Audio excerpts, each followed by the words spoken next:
नमस्कार दोस्तों, आप सभी का बहुत बहुत स्वागत करता हूं खान ग्लोबल स्टडीज पर। दोस्तों, एक अलग ही चर्चा चल रही है सोशल मीडिया पर, न्यूज चैनल्स पर, न्यूज़पेपर्स में, जहां पर हर तरफ लोग अरावली को लेकर चिंतित हैं।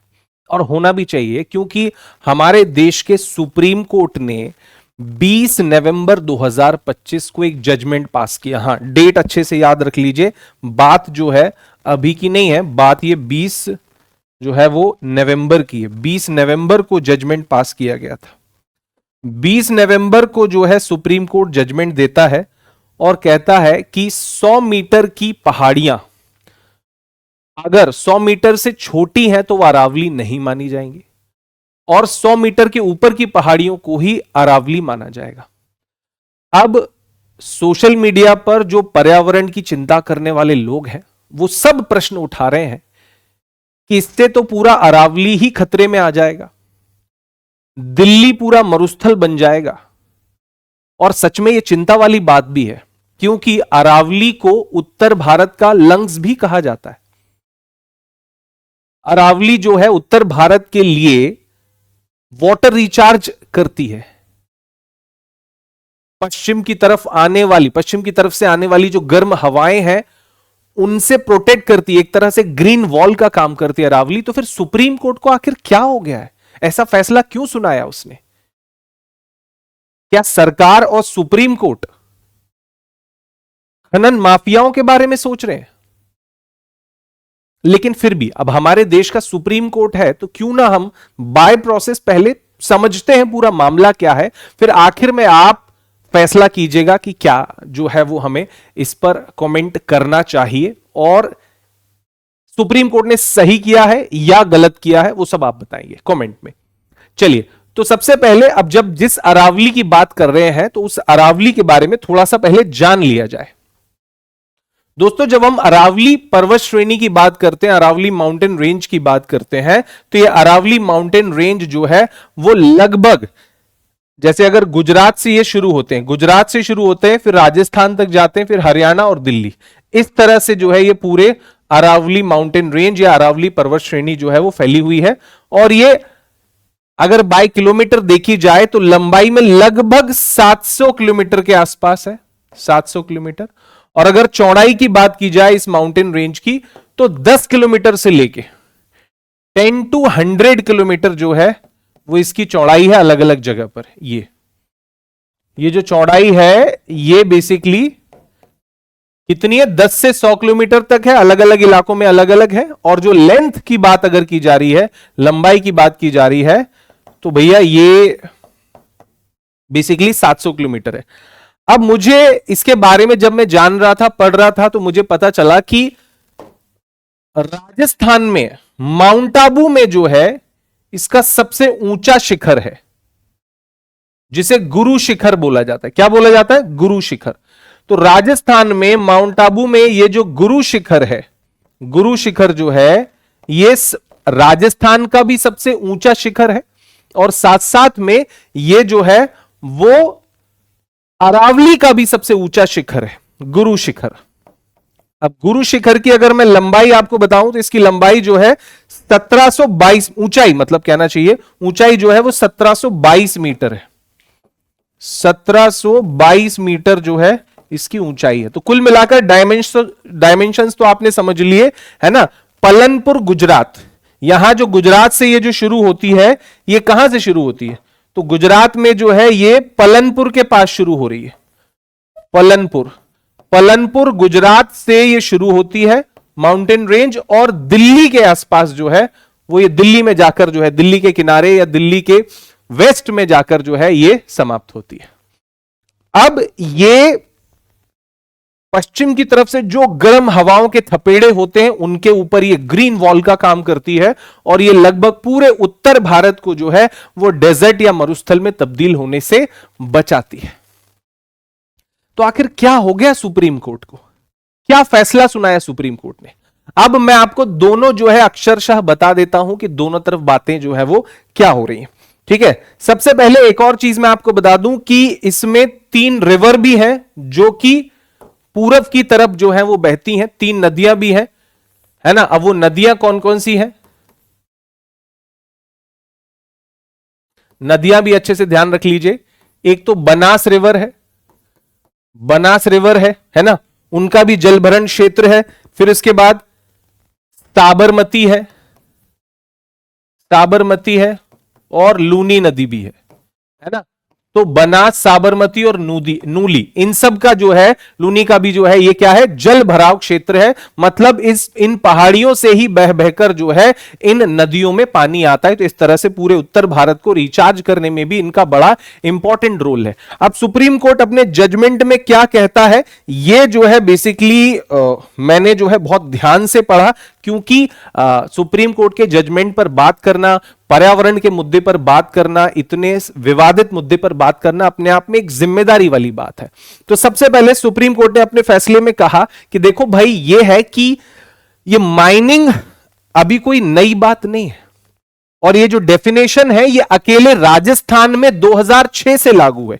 जो नई डेफिनेशन है राजस्थान में तो 2006 से लागू है, में 2006 से लागू है ना, लेकिन बाकी राज्यों में नहीं है। अच्छा, एक और बात यह कि 80% जो इसका माउंटेन रेंज का हिस्सा है, 80% वो भी राजस्थान में ही है ना। 80% जो अरावली है वो कहां पर है, तो भैया वो जो है 80% जो अरावली आप देख रहे हो ये राजस्थान में ही है। अगर मैं यहां पर ब्लैक मार्क को थोड़ा सा और हाईलाइट कर दूं तो आप देखिए, ये जो आपका राजस्थान यहां से शुरू हो रहा है, ये पूरा जो है वो यहां राजस्थानी है। तो ये 80% अरावली जो है वो कहां पर है, राजस्थान में। तो यहां पर जो है काफी समय से ये डेफिनेशन जो है वो लागू है, लेकिन बाकी राज्यों का क्या, सभी राज्य अपनी सहूलियत के हिसाब से अरावली की डेफिनेशन अपने हिसाब से मानते हैं। अब सुप्रीम कोर्ट का कहना यह है कि जब खनन होता है, खनन माफिया खनन करते हैं और पुलिस उन्हें पकड़ती है, तो जब खनन होता है तो खनन करने वाले, अब जैसे मैं सबसे पहले आपको बताऊं, जैसे एक बार आप नजर मारो कि हमारा जो अरावली है वो दिखता कैसा है, ऐसा दिखता है भाई साहब, ठीक है। ये बताया जाता है कि 2.5 अरब साल पुरानी, 2.5 अरब साल पुरानी पहाड़ियां हैं ये, 2.5 अरब साल पुरानी, वर्ष पुरानी, ठीक है। एक समय था, एक समय पर जो है ये हिमालय से भी ऊंची थी, हिमालय से ऊंची थी, ये ऊंची थी, ठीक है। लेकिन लाखों वर्षों में क्षरण होते होते, इरोजन होते होते इन पहाड़ियों की जो हाइट है वो जो है बेसिकली 1700 मीटर है ना, 1500 मीटर, कहीं 1000 मीटर, कहीं 100 मीटर, कहीं 55 मीटर, कभी 60 मीटर, है ना। ये छोटे छोटे जो है कह सकते हैं माउंटेन्स में ये बट गई, नहीं तो इसकी ऊंचाई हिमालय तक थी, या हिमालय से भी ऊंची थी, ये कहा जाता है। तो दोस्तों, इतनी पुरानी जो है, विश्व की सबसे पुरानी पर्वत श्रृंखलाओं में से एक ये जो अरावली पर्वत श्रृंखला है, दिखने में इतनी हरी भरी है, ठीक है। तो सुप्रीम कोर्ट ने कहा है कि भाई सबसे पहले तो डेफिनेशन की अगर बात की जाए तो जिस 100 मीटर की बात की जा रही है, तो लोगों ने कहा कि भाई 100 मीटर, ये 100 मीटर, इससे छोटी अगर पहाड़ियां, ये 100 मीटर की नहीं है, ये 100 मीटर की ये नहीं है, ये 100 मीटर की नहीं है, तो इन सबको जो है खोदा जा सकता है, इसमें सब में माइनिंग की जा सकती है। तो अरे भाई ऐसा नहीं है। सुप्रीम कोर्ट ने कहा है कि इसके अलावा जहां तक इनका फैलाव है वो तो प्रोटेक्टेड है ही, ये पूरा प्रोटेक्टेड है। इसके अलावा इन पहाड़ियों के बीच में के पास में अगर कोई दूसरी पहाड़ी है और वो अगर 500 मीटर की रेंज में आती, 500 मीटर का मतलब समझते हैं आप लोग, सीधा सीधा आधा किलोमीटर, है ना, 0.5 किलोमीटर, 0.5 किलोमीटर के रेंज में एक और दूसरी पहाड़ी है, और वो जो दूसरी पहाड़ी है वो भी अगर मान लीजिए कि 100 मीटर की ही है, और लेकिन अब आप बोलोगे कि यार ये 100 मीटर की पहाड़ी हो गई, ये बच गई, ये भी 100 मीटर की पहाड़ी हो गई, ये भी बच गई, लेकिन बीच में आधा किलोमीटर का जो एरिया है वो प्लेन है। तो सुप्रीम कोर्ट ये कहता है कि अगर 200 मीटर की पहाड़ियों के बीच में अगर आधा किलोमीटर का जो एरिया है जो बिल्कुल प्लेन है, ऊंचा नहीं है, वो भी संरक्षित है। और सुप्रीम कोर्ट के नए फैसले की वजह से, इस फैसले की वजह से जो है 90% 90% अरावली जो है वो संरक्षित है, अरावली संरक्षित है। समझ रहे हैं आप? 90% अरावली संरक्षित है। और मैं काफी जिम्मेदारी के साथ बोल रहा हूं इसलिए क्योंकि मैंने सुप्रीम कोर्ट का जो जजमेंट है वो पढ़ा है, बहुत सारे लोगों के बयान जो है वो सुने हैं, उनको टैली किया है, फिर खुद भी रिसर्च किया, उसके बाद मैं इस बात पर बोल रहा हूं आपसे। तो भाई देखो सिंपल है, अभी तक हमारी सबसे बड़ी टेंशन ये थी कि जो 100 मीटर से नीचे की पहाड़ियां हैं उनका क्या, क्या वो वातावरण जो है वो प्योरीफाई नहीं कर रही है, क्या वो ठंडक नहीं फैला रही है? जो पहाड़ी, जो काम 100 मीटर से ऊंची पहाड़ी कर सकती है, क्या 99 मीटर वाली पहाड़ी वो काम नहीं करती? बिल्कुल करेगी। तो उन्होंने साफ कहा है कि अगर 200 मीटर की पहाड़ियां और उनके बीच में अगर खुला मैदान भी है, लेकिन अगर दूरी उनके बीच की आधा किलोमीटर तक है तो वो पूरा रिजर्व एरिया माना जाएगा, ये भी जो है वो संरक्षित क्षेत्र माना जाएगा।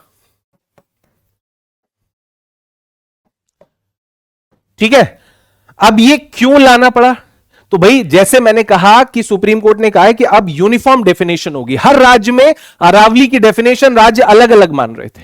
अब अगर पुलिस जाकर उनको पकड़ती थी, वो यहां पर कहीं खुदाई कर रहे होते थे, है ना, और यहां पर जाकर पुलिस उन्हें पकड़ती थी कि भाई ये इलीगल है, ये आप यहां पर खुदाई नहीं कर सकते, तो वो ये बोलते थे कि भैया प्रूफ करो कि ये अरावली है। अरावली की डेफिनेशन हर राज्य में अलग अलग है और उनके वकील कोर्ट में लड़ते थे कि भैया ये अरावली है ही नहीं है, इसका तो इतना ऊंचाई, उसका तो उतना ऊंचाई है।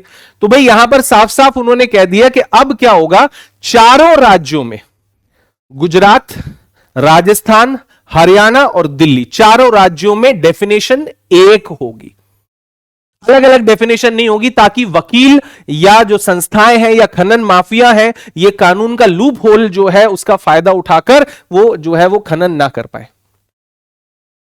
इसलिए जो है ये डेफिनेशन, एक यूनिफॉर्म डेफिनेशन लाई गई है और यहां पर साफ साफ बताया गया है कि भाई अगर दो ऊंची पहाड़ियां हैं तो उनके बीच में जो प्लेन है उसको भी संरक्षित माना जाएगा।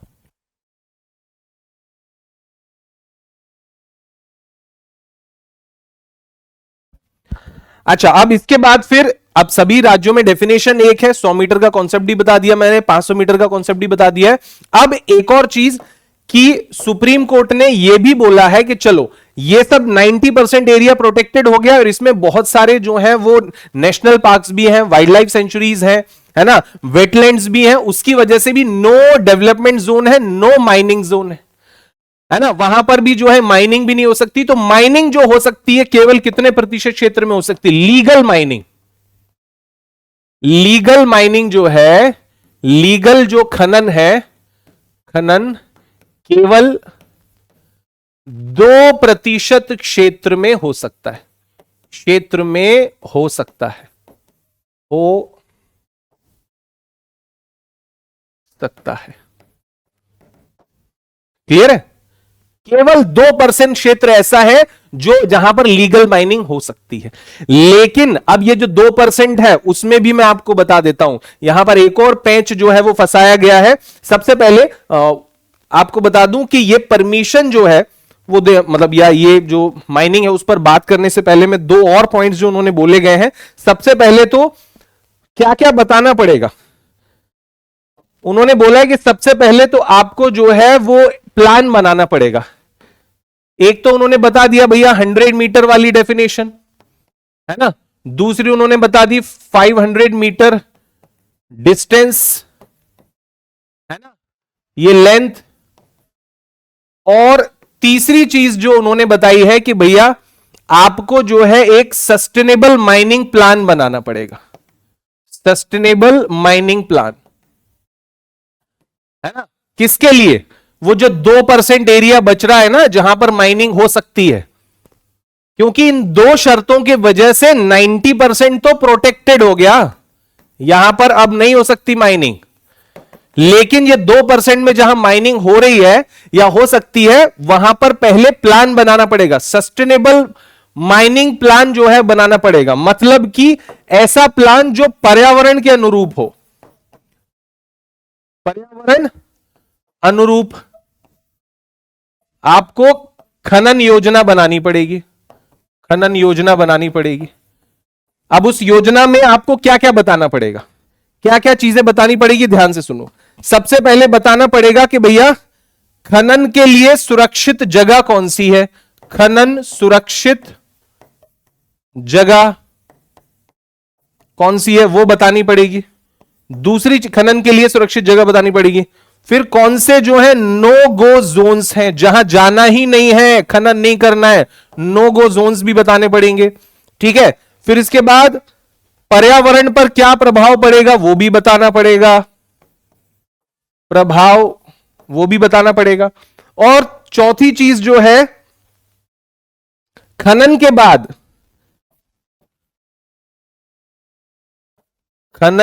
बाद जमीन को कैसे ठीक करेंगे वो भी बताना पड़ेगा, जमीन को कैसे ठीक करेंगे। ये सब जो है वो सस्टेनेबल माइनिंग प्लान में बताना पड़ेगा, तब जाके माइनिंग कर पाओगे। अगर अभी भी माइनिंग नहीं कर पाओगे, क्योंकि ये जो आप सस्टेनेबल माइनिंग प्लान जो बनाओगे ना, इस माइनिंग प्लान को वेरीफाई करेगा Indian council of forestry research and education, मतलब भारतीय वानिकी अनुसंधान एवं शिक्षा परिषद जब आपके माइनिंग सस्टेनेबल माइनिंग प्लान को अप्रूव करेगी और जब वो ओके बोलेगी कि भैया नहीं पर्यावरण को कोई नुकसान नहीं है, तो उस 2% एरिया पर जो है वो माइनिंग की जा सकती है। सो फ्रेंड्स, सुप्रीम कोर्ट का जो पक्ष है वो पढ़कर तो यहां पर कहना यह है कि बेसिकली सुप्रीम कोर्ट का यह कहना था कि हर राज्य में अरावली माउंटेन्स की परिभाषा अलग अलग थी, इस वजह से चारों राज्यों में सेम परिभाषा की गई है।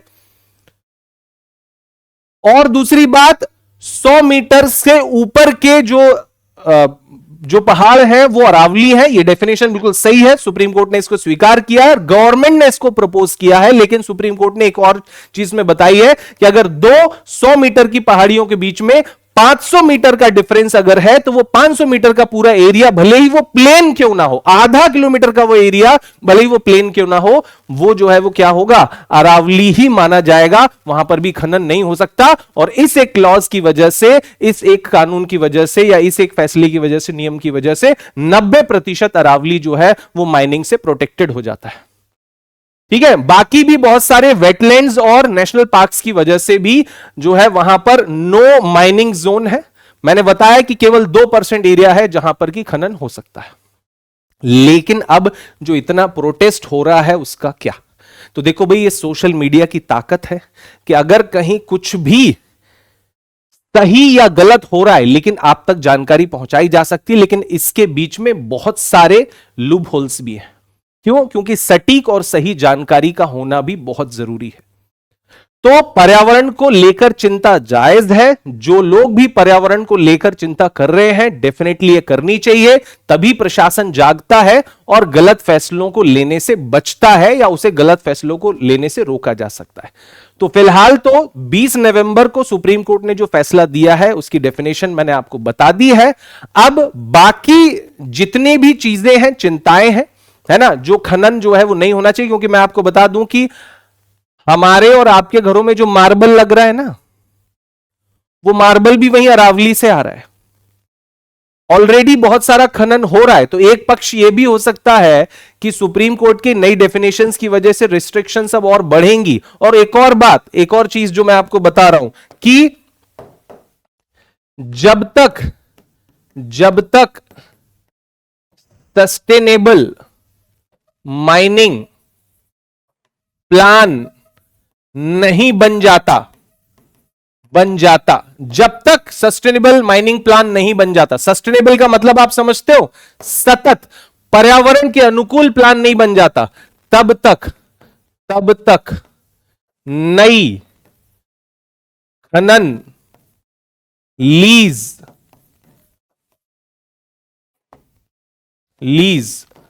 नहीं जारी की जाएंगी, नहीं दी जाएंगी। ठीक है, तो काफी कुछ क्लियर जो है पढ़ने में समझ में आया है ना। कुल मिलाकर सुप्रीम कोर्ट जो है इसे रूल कर रहा है, सुप्रीम कोर्ट की जो है वो चल रही है यहां पर, है ना। और अभी जो है मैंने पर्यावरण मंत्री को भी सुना था और उन्होंने भी सुप्रीम कोर्ट की बातों को दोहराया है। लेकिन नो डाउट ये बहुत अच्छी बात है कि सोशल मीडिया की अवेयरनेस की वजह से या सोशल मीडिया की पहुंच की वजह से कुछ भी गलत होने से रुक जाता है। तब दोस्तों फैसला आपके हाथ में है। कमेंट करके मुझे बताइए कि हमारे इस डिस्कशन के बाद आपके मन में क्या बातें आती हैं, और डेफिनेटली ये चिंता योग्य बात है और किसी भी हालत में हमें अरावली को बचाना है। So save Aravalli. Thank you everyone. जय हिंद, जय भारत।